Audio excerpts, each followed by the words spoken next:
नारा लगाओ नारा। अरे रे और कभी भी है कान खोल के ध्यान दो, कान खोल के ध्यान दो। अब गाना गाओ गाना गाओ।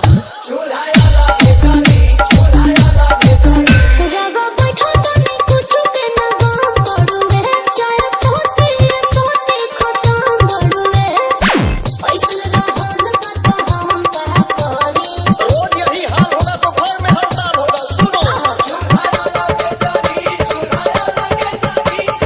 हमारा से लड़ा बुझे भारी भारी चूल्हा लगे जारी। हर रोजे रोजे झड़ा पुता प्यार के करी चूल्हा लगे जारी। अच्छा हरे अच्छा हरे अच्छा अरे नारा लगाओ नारा। अरे रे और कभी भी है कान खोल के ध्यान दो, कान खोल के ध्यान दो। अब गाना गाओ गाना गाओ।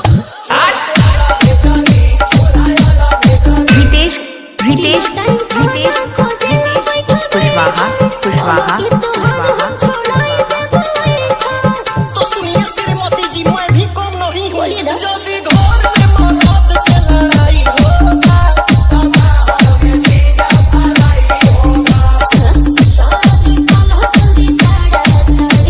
ये गाना चल रहे गंडगोल हो गए गंडगोल। हमारा से लड़ा बुझे भारी भारी चूल्हा लगे जारी। रोजे रोजे झड़ा पुता प्यार के करी चूल्हा लगे जारी।